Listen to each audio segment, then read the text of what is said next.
Hello there, humans. It's been a good minute. I think it's enough time to go through the best, worst things I got to watch during 2023. These are just my thoughts. With an honorable mention, Mutant Mayhem. Ninja Turtles. Why is it in honorable mentions? Well, to keep it short, this movie was overhyped. It had a lot of hate when they first came out, talking about the new April design. People came out saying it was the best, biggest thing ever. And, me last thing watching was Puss in Boots again, because I rewatch it. Last time there was this word of mouth, I was like, wow, this might be really badass. And I grew up watching the Turtles film, specifically the first live action film. You said the magic word. On repeat, I had the VHS and the Fox box, if you remember that, TMNT of that morning era.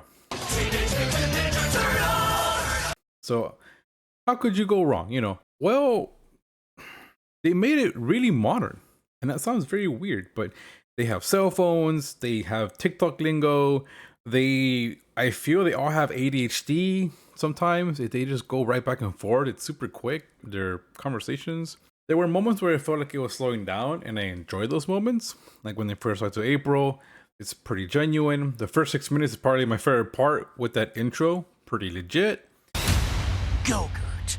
I'm gonna be honest, the fight scenes were pretty clean. But that aside, it's not enough to make me really say this is a badass movie. Simply for the fact that I was able to predict it within the first few minutes of the film how it was gonna end after their first daydream, if you will. Honestly, it just didn't work up.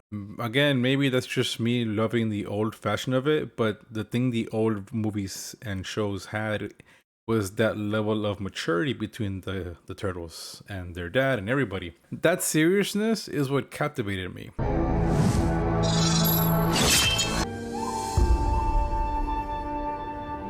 No. But everybody was just, it'll be cool, we'll be heroes, we'll be this and that.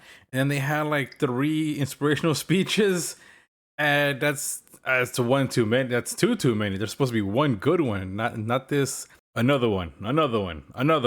It really wasn't that great.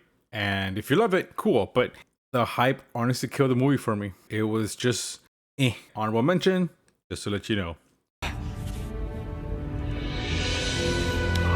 Leo!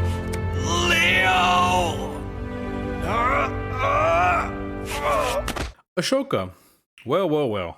This is how you don't do a show. Ashoka takes a 2-hour script, or maybe less, a special. I want to say this felt like a special that somebody said, let's make this into 8-10 episodes, whatever, just make it long. And they did exactly that. They take forever to talk. If I'm gonna be blunt, this is the definition of we don't know what the fudge we're doing. And you know what? That's okay, because we have Disney money, boy gee whiz. And we have member berries, we have Clone Wars, we have, oh look, Darth Vader. We're gonna pull all the key jangles everywhere. Yeah, no, the fact that this got renewed for a second season blows my circuits.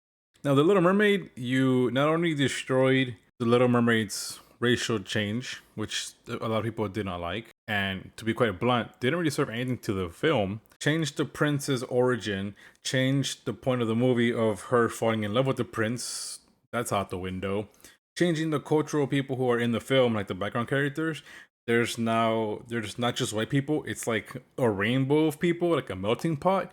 But that makes more questions because why is that going on at this time period? But the more you read into it, the more it just makes no sense to me. And I just want to not care. This might be the worst explanation, but this movie just doesn't do anything except destroy its own AP and make you go, you know what? I think it's better to watch the original because at least there you get an actual genuine love story. Daphne! Following up, we have Velma, which, dear God, Velma, Mindy Kaling playing Mindy Kaling with her best friend Simp Magoo and her rich bee friend Daphne, who she's in Lesbians with, and Freddie, who is literally a rich boy. This is how you kill an IP.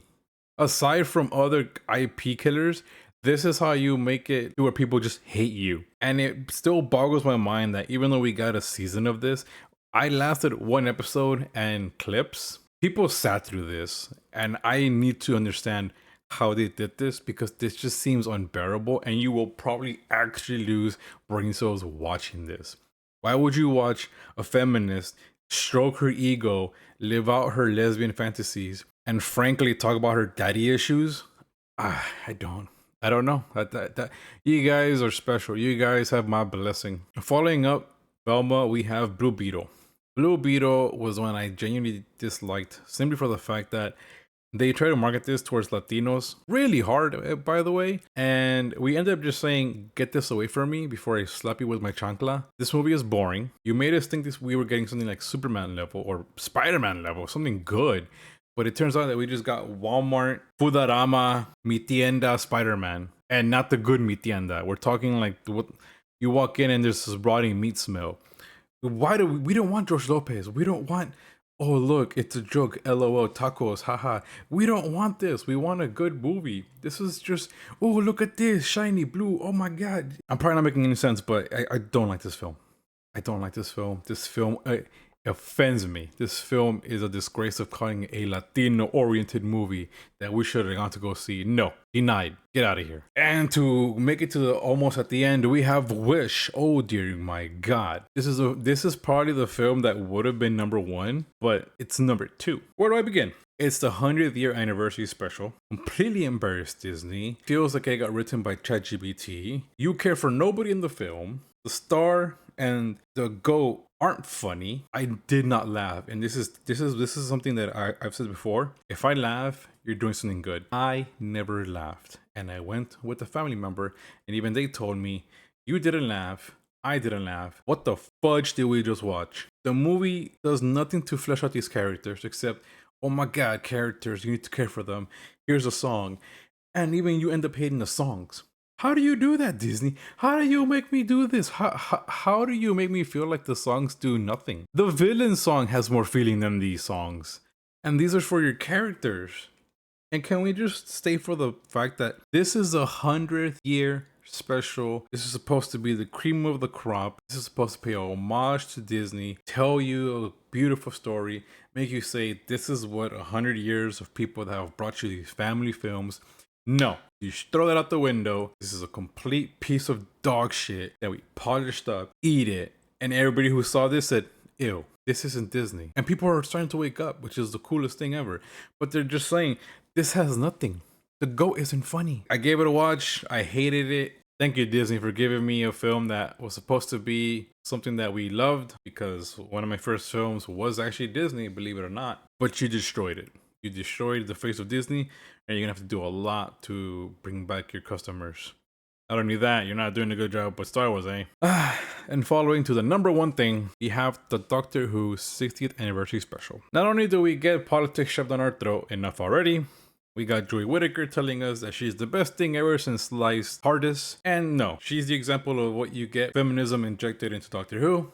We thought we were done with that because not only did they destroy the Doctor's record, we ended up hating her, or for the most part. We got The Timeless Children. William Hartnell isn't the first Doctor anymore. It's a little black girl who got experimented and killed, and that they're no longer from Gallifrey. So, okay, cool, I guess. So what could they do? They brought back David Tennant, they brought back Donna, and they gave us some little bit of hope. And then they spit on us.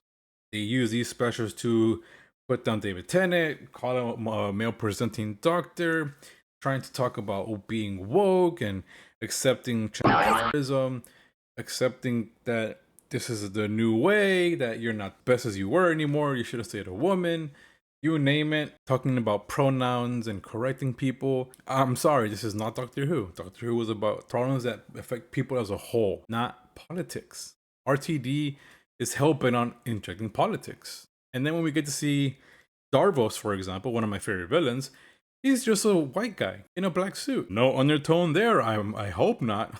But this is just unfair. And I'm sorry, but Togawa, you're gonna have level hard mode or impossible to win back an audience, because they've already had their speeches with RTD on the carpet and certain interviews where they're gonna make this super woke, super ultra mega woke, like Timmy Turner's teacher, Super F.